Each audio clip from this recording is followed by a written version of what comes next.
మన Varahi sales grand festive celebrations ప్రతి 10,000 రూపాయల కొనుగోలుపై ఒక బంగారు నాణెం ఉచితం. ఈ ఆఫర్ జనవరి 15 వరకు మాత్రమే.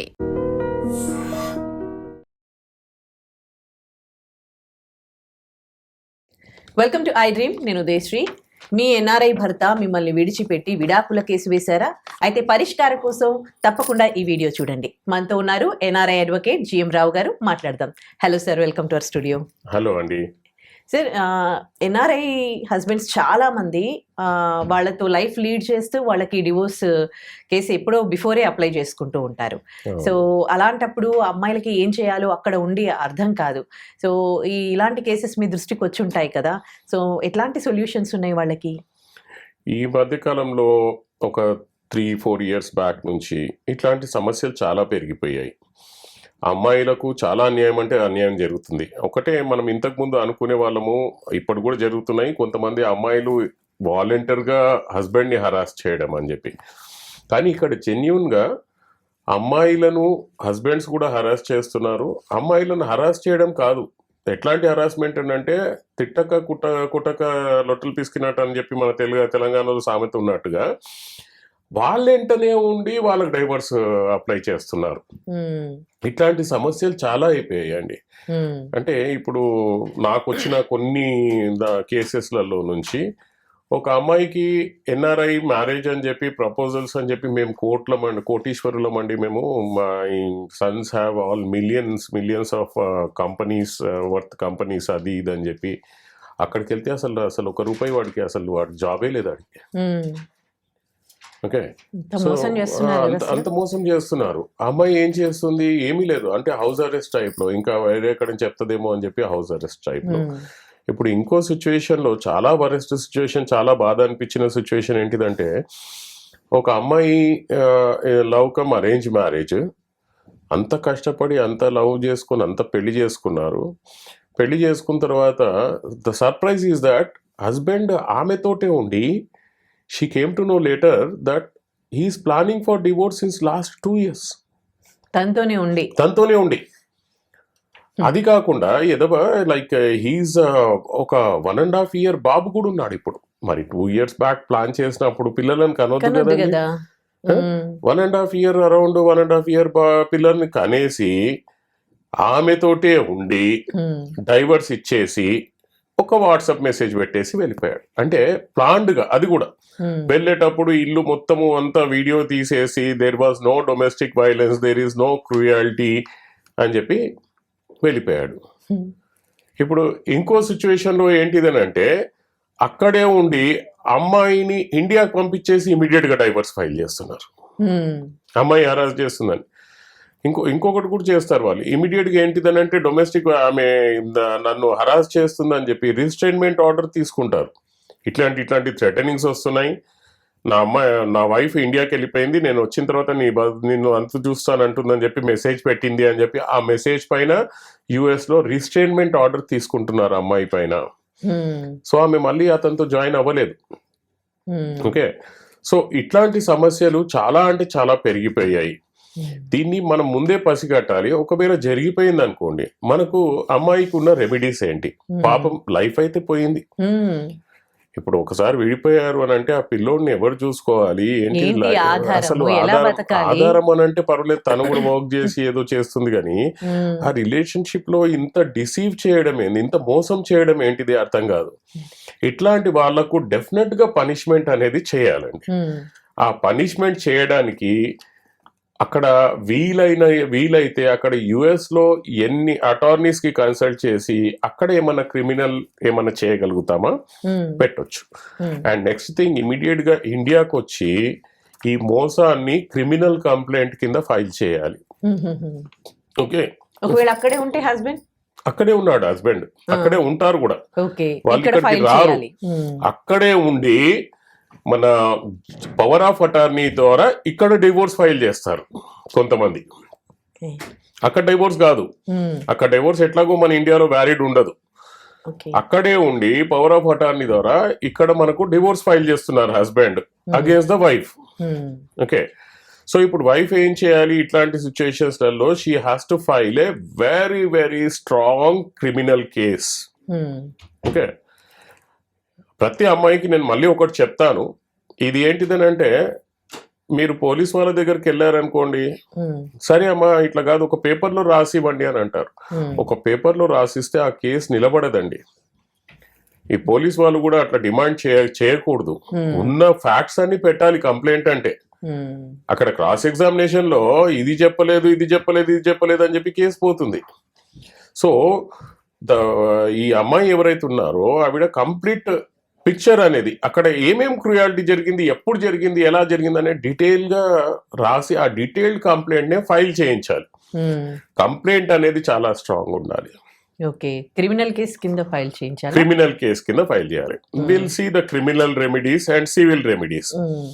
క్రిమినల్ కేసు కింద ఫైల్ చేయించడమే కాకుండా మినిస్ట్రీ ఆఫ్ ఎక్స్టర్నల్ అఫేర్స్ కి రాసి అండ్ మన కోర్టులోనే మన పోలీస్ ద్వారా పబ్లిక్ ప్రాసిక్యూటర్ ద్వారా we have to file for the impounding of passport. Okay, passport ని ఇంపౌండ్ చేయండి అని చెప్పి. ఓకే, పాస్పోర్ట్ ని ఇంపౌండ్ చేయండి అని చెప్పి. Apart from impounding the passport, we have to request the police for his appearance through LOC. Okay, lookout circular అంటాం. Okay, కంపల్సరీగా లుక్అవుట్ సర్క్యులర్ ఇష్యూ చేపియాలండి ఇట్లాంటి వాళ్ళ మీద. పాస్పోర్ట్ ఇంపౌండింగ్ చేపియాలి, ప్లస్ లుక్అవుట్ సర్క్యులర్ ని ఇష్యూ చేయమని చెప్పి పోలీస్ వాళ్ళకు రిక్వెస్ట్ చేసుకోవాలి. Passport impounding is must. అదేంటిదని అంటే మన కోర్టులో పబ్లిక్ ప్రాసిక్యూటర్ ద్వారా ఒక అప్లికేషన్ పెట్టుకొని వీడు రావట్లేదు, వీడిది పాస్పోర్ట్ ఇంపౌండ్ చేయండి అని చెప్పి. అండ్ ఈ కేసెస్ ఇన్ఫర్మేషన్ ఏంటిదంటే యుఎస్ ఎంబసీకి, ఇండియన్ ఎంబసీకి పంపించండి. ఓకే, ఈ 498 కేసెస్ వీడి ఇట్లా అబ్స్కాండింగ్ లో ఉన్నాడు, he is indeed required by the police in Telangana, hence deport అని చెప్పి పెట్టొచ్చు డైరెక్ట్ గా. సో ఇండియన్ ఎంబసీ ద్వారా అతన్ని మనము ఇండియాకి డిపోర్ట్ చేసే పరిస్థితి చేయండి. ఇది చేయడం ముఖ్యం, ఎందుకనంటే మనకు ఇట్లాంటి అన్యాయం మళ్ళీ ఇంకో అమ్మాయికి జరగకుండా ఉంటుంది. ఓకే, ఇప్పుడు నాకు కొన్ని కేసెస్లలో ఏంటిదంటే రీజన్ కూడా లేదండి. హస్బెండ్ స్మోకింగ్ చేస్తున్నాడు, డ్రింక్ చేస్తున్నాడు, వద్దు అని అంటే డివోర్స్ ఇచ్చిన రోజులు కూడా ఉన్నాయి. సో ఇంత అన్యాయంగా జరుగుతుంది. This is the criminal remedy which women need to seek. LOC కూడా క్రిమినల్ రెమెడీ. ఎల్ఓసి ఏంటిదని అంటే అతనికి మనం ఇప్పుడు పాస్పోర్ట్ ఇంపౌండింగ్ చేస్తే ఆటోమేటిక్ గా డిపోర్ట్ అవుతాడు. లుక్అవుట్ సర్క్యులర్ ఏంటిదని అంటే whenever is going out of the India or coming from outside of the India he will be arrested. Lookout circular అనేది. ఓకే, ఇమీడియట్ గా అరెస్ట్ చేసి అతనికి జైల్లో పెడతారు. Rest of the thing is rest. At least for one day he'll be in jail. But ఒక advocate through ఇవన్నీ process guiding తీసుకోవాలండి. Proper NRI advocate. అదే చాలా కేసెస్ వస్తుంటాయి ఇట్లాంటిది, ఎట్లా డీల్ చేయాలని చెప్పి. అంటే every situation is different, every case is different. ఇది ఏ సిచ్యువేషన్ లో అప్లికేబుల్ అవుతుందో ఆ సిచ్యువేషన్ లో మీరు ఇచ్చేసుకోండి. మినిస్ట్రీ ఆఫ్ ఎక్స్టర్నల్ అఫేర్స్ కి రాయడము, యుఎస్ ఎంబసీకి రాయడము, మన ఇండియన్ ఎంబసీకి రాయడము, అండ్ యుఎస్ లో హోమ్ల్యాండ్ సెక్యూరిటీ అని ఒకటి ఉంటుంది. మన దగ్గర మినిస్ట్రీ ఆఫ్ మన దగ్గర ఎట్లయితుందో అక్కడ హోమ్ల్యాండ్ సెక్యూరిటీ అని ఉంటుంది. వాళ్ళకు కూడా వీడు ఇట్లాంటి పనులు చేశాడు, వీడు ఇమీడియట్ గా ఇండియాలో రిక్వైర్మెంట్ ఉన్నాడని చెప్పి చెప్పండి. Okay, so he ensured that he is deported. Okay, that is the best punishment for him. Okay, and apart from that civil remedies కి వచ్చేసరికి అతను డివోర్స్ ఫైల్ చేశాడు కదా, ఇమీడియట్ గా you have to contest that divorce. Without contest చేయకపోతే ఈజీగా ఎక్స్పర్టీ divorce అయిపోతుంది. వాడికి డివోర్స్ ఇవ్వకుండా కంటెస్ట్ చేయండి. And if there is any possibility file for the restitution of conjugal rights. Okay, నాకు వితౌట్ ఎనీ రీజన్ వదిలేసాడు వీడు అని చెప్పి మనం రెస్టిట్యూషన్ ఆఫ్ కంజుగల్ రైట్స్ కూడా ఫైల్ చేయొచ్చు. Apart from that restitution of conjugal rights, domestic violence act case అనేది కూడా మనం స్ట్రాంగ్ గా ఫైల్ చేయొచ్చు. అండ్ పిల్లలు ఉంటే apart from that you can file for the maintenance of the child. Domestic violence లో ఫైల్ చేయొచ్చు. Apart from that domestic violence you can file CrPC 125 కింద వచ్చేది మనకు ప్రీవియస్ సెక్షన్ ప్రకారంగా you can file for the maintenance. Okay, ఒకవేళ అతను ఇండియాకి రాకుండా అక్కడే ఉంటే ఇప్పుడు అతని పైన ఎన్ని కేసులు వేసినా కానీ నాన్ అవైలబుల్ వారెంట్ ఇష్యూ చేపియాలండి. Non bailable warrant issue pending ఉంటుంది. మీరు అడిగిన క్వశ్చన్ చాలా బాగుంది. ఇట్లాంటి సందర్భాలలో the parents are also involved. Okay. Parents planning లేకుండా జరగదు. ఎందుకనంటే వెన్ ఈ హస్బెండ్ వాళ్ళ ఫాదరే జీపీఏ అవుతాడు, పవర్ ఆఫ్ అటార్నీ అయ్యి ఆడే ఫైల్ చేస్తున్నాడు డివోర్స్. ఓకే. అంటే అతని ప్రేమేయం కూడా ఉంది కదా. సో ఇతని ప్రేమేం ఎంత ఉంది, వీళ్ళ ఇంటికి వెళ్ళండి, నేను మీ దగ్గరే ఉంటానని చెప్పండి. ఎవరు ఇన్లాస్ ఇంటికి వెళ్ళి నేను మీ దగ్గరే ఉంటానని చెప్పండి. వాళ్ళు ఏం చేస్తారో చూడండి. వాళ్ళది కూడా మొత్తం ఎక్కడెక్కడ ఏమేమి జరిగాయో అవన్నీ రికార్డ్ చేసి ఇంప్లీట్ ద పేరెంట్స్ ఆల్సో. వాళ్ళు ఏమేమి తిట్టారు, ఏమేం చేశారు మొదటి నుంచి అవన్నీ డీటెయిల్ గా రాసి implead the parents. And if at all any relatives are also influencing them, ఆ రిలేటివ్స్ కూడా మిమ్మల్ని ఈ అమ్మాయిని అబ్యూస్ చేస్తే రిలేటివ్స్ ని కూడా ఇంప్లీట్ చేయండి 498A ప్లస్ డొమెస్టిక్ వైలెన్స్ లో. అండ్ ఇప్పుడు 498A క్రిమినల్ కేసులో మనం పేరెంట్స్ పైన పెట్టాము, రిలేటివ్స్ పైన పెట్టాము, ఇతని పైన కూడా పెట్టాము. రిలేటివ్స్ పేరెంట్స్ ఇక్కడే ఉన్నారు కాబట్టి వాళ్ళు అటెండ్ అవుతారు, లేకపోతే హైకోర్టుకి పోతారు, హైకోర్టు క్వాష్ చేస్తుందా లేదా, దట్ ఈస్ సెకండరీ. ఇప్పుడు ఇతను అక్కడ నుంచి రాకపోతే పోలీస్ ఏం చేస్తుంది అని అంటే వీళ్ళ మీద ఛార్జ్ షీట్ ఫైల్ చేసి అతని మీద ఎన్ఓసి, అది మన నాన్ బెయిలబుల్ వారెంట్ ఇష్యూ చేసి పెడుతుంది అబ్స్కాండింగ్ కింద. వాడు ఎప్పుడైతే మన ఇండియాలో ఎంటర్ అవుతాడో అతన్ని పట్టి ఈ రోజు లేకపోయినా 5 years అయినా 10 years అయినా ఎప్పుడైనా అతను ఇండియాలో ఎంటర్ అవుతున్నాడంటే he will be arrested, produced before the magistrate, then a case will be registered against him, then the case will proceed. Okay. So వీళ్ళకి ఎట్లాంటి పనిష్మెంట్స్ ఉండొచ్చు? లేదండి, ఇప్పుడు ఎన్ఆర్ఐ హస్బెండ్స్ కి ఇలా చీట్ చేసిన వాళ్ళకి 99% అబౌవ్ 7 years పనిష్మెంట్ ఉంటుందండి. అక్కడ జాబ్ పోతుంది అంతలోపు అతను జాబ్ పోగొట్టాలి. అతని ఉద్దేశం ఏంటిదని అంటే అతను బాగుండి వీళ్ళందరినీ నాశనం చేయడం ఏంటి అంటే, నేను ఏదో అమ్మాయిలను ప్రోత్సహిస్తున్నానని కాదు, న్యాయం ఎక్కడుందో మనం చూడాలి. ఓకే, రియల్ గా ఇప్పుడు నేను ఎన్నో వీడియోస్లలో వైఫ్ ఒకవేళ హరాస్ చేస్తే ఏం చేయాలి అని చెప్పి అంత డీటెయిల్ గా చెప్పాను నేను. కానీ ఇప్పుడు హస్బెండ్ వితౌట్ ఎనీ రీజన్ వదిలేస్తే మరి అమ్మాయిలకు కూడా ప్రొటెక్షన్ ఉండాలి కదండి, ఇజంట్ ఇట్? సో హస్బెండ్ ఏంటిదని అంటే నాకు జాబ్ ఉంది కదా, నేను ఇక్కడ సేఫ్ కదా అని అనుకుంటాడు. But there are lot of other things also. So we have to use all those weapons and ensure that he get deported from the country. Okay. So red stamp పడిందని అంటే that itself will be a big punishment for him. ఇక్కడ వచ్చిన తర్వాత కూడా ఇక్కడ కూడా work ఎక్కడో చేస్తుంటాడు, అక్కడ కూడా మనం కంప్లైంట్ ఫైల్ చేయొచ్చు ఇట్లాంటి పనులు చేస్తున్నాడు అని చెప్పేసి. ఓకే.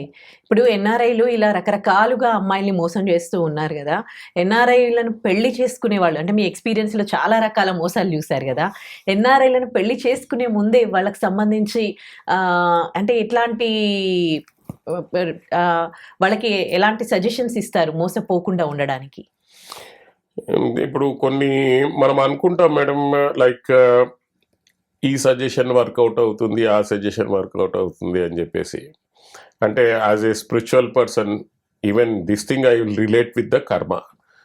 ఇప్పుడు ఇందాక చెప్పిన దాంట్లో పేరెంట్స్ వెతికి మంచోడా కాదా అని చెప్పి పెళ్లి చేసిన కేసులో వాడు అక్కడ వెళ్ళిన తర్వాత వాడు జాబ్లెస్, అంతా ఇన్వెస్టిగేట్ చేసి కరెక్ట్ కాదా అని చెప్పి పెళ్లి చేసుకున్న టైంలో అతను అక్కడ జాబ్లెస్, లైఫ్ పోయింది ఈమెది. ఇంకో సిచ్యువేషన్ లో love marriage for past 5 to 10 years they are into love, ఒక్కరినొక్కరు అర్థం చేసుకొని అది చేసి ఇప్పుడు పెళ్లి చేసుకుంటే అట్లా జరిగింది. అంటే దీంట్లోపట ప్రికాషన్స్ ఏంటిదంటే అండి, ఇద్దరి తరఫు నుంచి పెళ్లిని సరిగ్గా హ్యాపీగా తీసుకెళ్లాలనేది ఉండాలి. టేక్ ఇట్ గ్రాంటెడ్ అని చెప్పి హస్బెండ్ వైఫ్ మీద అర్చినా, వైఫ్ హస్బెండ్ మీద అర్చినా కానీ ఏదో ఒక రోజు బ్రేక్ పాయింట్ రావడం గ్యారంటీ. ఓకే, ఇప్పుడు మనకు వీళ్ళు అమ్మాయిలైనా అబ్బాయిలైనా వచ్చి చెప్పరు ఫ్యాక్ట్స్. లేదండి మీ తప్పు ఏంటిదని అంటే అస్సలు నా తప్పు లేదండి, అంత మొత్తం అయిన తప్పే అని అంటారు. This is the fact which we see in every case. కానీ ఆమె ఏం తప్పు చేసింది ఆమె మనసుకు తెలుసుకోవాలా. ఆమె ఈ లేడీ అయినా కానీ జెంట్స్ అయినా కానీ ఇట్లాంటి సిచ్యువేషన్, ఇప్పుడు ఈ సిచ్యువేషన్ లో ఏమి చెప్పకుండా డైవర్స్ తీసుకున్నాడంటే ఏం జరిగి ఉండొచ్చండి? He might have felt that he lost the complete freedom. Okay, చెప్పే పద్ధతులు ఉంటాయి. గట్టిగా ఏడ్చేయడము, లేకపోతే తిట్టేయడము, లేకపోతే ఏదో ఎవ్రీ టైం అరెస్ట్ చేయడం. కౌన్సిలింగ్ కి వెళ్ళినా సరిపోయేది. లేదా పోనీ తాగుతావా, ఇప్పుడు తాగుతున్నాడు కదా అతను. ఎవరికైనా కానీ మనము మరీ రిస్ట్రిక్ట్ చేస్తే వాళ్ళు ఇంకా ఎక్కువ చేస్తారు. ఓకే, రిస్ట్రిక్ట్ చేయకుండా ఈవిడే ఒక బాటిల్ తెచ్చి వీక్ లో ఒక్కసారి తాగునానా, నేనే వేసిస్తాను, నేనే వంట చేసి పెడతాను నీకు అని చెప్పి 2 పెగ్లు వేసిస్తే వాడు కూడా హ్యాపీ ఫీల్ అవుతాడు. ఇంకా వదిలేయాలనిపిస్తుంది అట్లా చేస్తే. రిస్ట్రిక్ట్ చేసుకోవడానికి లేదు. సో ఇక్కడ ఏం జరుగుతుందని అంటే ప్రతిదానికి అంటే టోటల్ హస్బెండ్ ని ఫ్రీడమ్ అనేది తీసేసే రకంగా ఫీల్ చేయిస్తే మాత్రము హస్బెండ్ ఉండడం కష్టం అయిపోతుందండి. కరెక్ట్.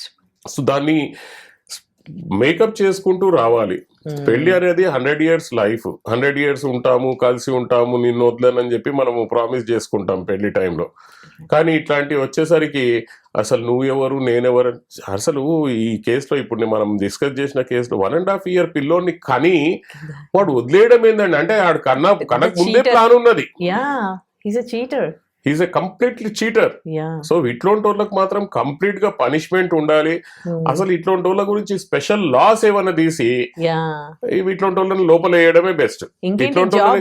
వాడికి కెరీర్ ఉండదు, జైల్లో ఉండాలి. జైల్లో కంపల్సరీగా ఒక 7 years జైల్లో ఉండే రకంగా చూడాలి. డిపోర్ట్ చేయించి జైల్లో పెట్టడము. అట్లాగే కాకుండా ఇప్పుడు వైఫ్ సైడ్ గురించి కూడా ఫాల్స్ కేసెస్ అవి వేస్తే దాని గురించి మనం ఇంకో వీడియో మనం చేసాం ఇంతకు ముందు. మళ్ళీ ఫ్యూచర్లో కూడా డిస్కస్ చేద్దాం. కానీ ఇప్పుడు ఈ విషయం ఏంటిదనంటే అందరూ వ్యూవర్స్, ప్రేక్షకులు ఎవరైతే చూస్తున్నారో సో ఇవి పాటించండి. అంటే ఏదో డిప్రెషన్లోకి వెళ్ళిపోకండి. ఏదో అట్లా జరిగింది కదా, నా హస్బెండ్ నన్ను వదిలేశాడని చెప్పి డిప్రెషన్లో వెళ్ళిపోయి హాస్పిటల్లో జాయిన్ అయితే లాస్ మీదే. కరెక్ట్. Isn't it? బ్రేవ్ గా లేవండి. ఓకే, లేవండి. మీరు అతను ఏం చేయగలుగుతాడో చూడండి. ఇట్లాంటి సిచ్యుయేషన్ లో ఇంకోటి జాగ్రత్తగా ఉండవలసిన పని ఏంటిదనంటే ఇట్లాంటి అగ్రీవ్డ్ సిచ్యుయేషన్ లో అడ్వకేట్స్ దగ్గరికి వెళ్తే డిఫరెంట్ ఐడియాస్ ఇస్తుంటారు. Okay, and most of the advocate would like to encash the situation. She is NRI, ఈ కేసుని ఎన్కాష్ చేసుకుందామని అనుకుంటారు. మీరు నమ్మండి నమ్మకపోండి, ఒక అమ్మాయి నా దగ్గర అడ్వైస్కి వచ్చింది. అడ్వైస్ అంతా అయిపోయిన తర్వాత చెప్పింది, సార్ మేము ఒక 8 members అడ్వకేట్స్ దగ్గరికి వెళ్ళాము, బట్ మీరు ఇచ్చిన అడ్వైస్ లాంటిది ఎవరు ఇవ్వలేదు మాకు అని చెప్పేసి. ఎవరైనా కానీ ఇమీడియట్ గా రేపు కేసు ఫైల్ చేద్దామని అంటే అడ్వకేట్ కేసు ఫైల్ చేస్తే డబ్బులు వస్తాయి. సో ఈ రకంగా మిస్లీడ్ చేయడానికి చాలా మంది ప్రయత్నం చేస్తారు. ఇట్లాంటి సిచ్యువేషన్లలో బెటర్ ఏందనంటే మీకు ఒక సామెత చెప్పాలనుకుంటే ఒక గీతకి చిన్నదా పెద్దదా అని తెలుసుకోవాలంటే దాని పక్కన ఇంకో గీత గీయాలన్నట్టుగా consult 2 to 3 lawyers. Openly consult 2 to 3 lawyers and then see who is best fit for you. Correct. Okay, then approach. ఎందుకంటే మీరు మళ్ళీ ఇక్కడ అడ్వకేట్స్ ద్వారా కూడా మోసపోయారు అనుకోండి, అన్యాయం అయిపోతారు. Correct. So choose the right advocate, get the right advice and come out of it. అంటే కమ్అట్ ఆఫ్ ఇట్ అంటే ఇంకా ఏం లేదండి, definitely you have to get him punished. But ఆ పనిష్ చేయాలనంటే మీరు డిప్రెషన్లోకి పోకుండా మీరు స్ట్రాంగ్గా ఉండాలి. మీరు స్ట్రాంగ్ ఉంటేనే మీరు ఏమైనా చేయగలుగుతారు, లేకపోతే మీరు ఏమీ చేయలేరు. మీరు డిప్రెషన్లో ఉండి మనము హాస్పిటల్లో జాయిన్ అవ్వడము, మన హెల్త్ పాడు చేసుకోవడం తప్పించి అతను హాయిగా ఉంటాడు. And one more thing is that అతను మళ్ళీ ఇంకో పెళ్లి చేసుకొని కూడా ఉండొచ్చు అక్కడ, చెప్పలేం మనం. సో ఈవిడ లైఫ్ మాత్రం అట్లాగే ఉంటుంది. Correct. Thank you so much అండి, చాలా వాల్యుబుల్ సజెషన్స్ ఇచ్చారు. Thank you very much. And for more videos, please subscribe to iDream. Please subscribe to iDream. Please subscribe iDream. And please subscribe to iDream. For more videos, subscribe to iDream. please like, share and subscribe to the channel. Congratulations, iDream. Subscribe to iDream. Subscribe to iDream. So subscribe to iDream Media.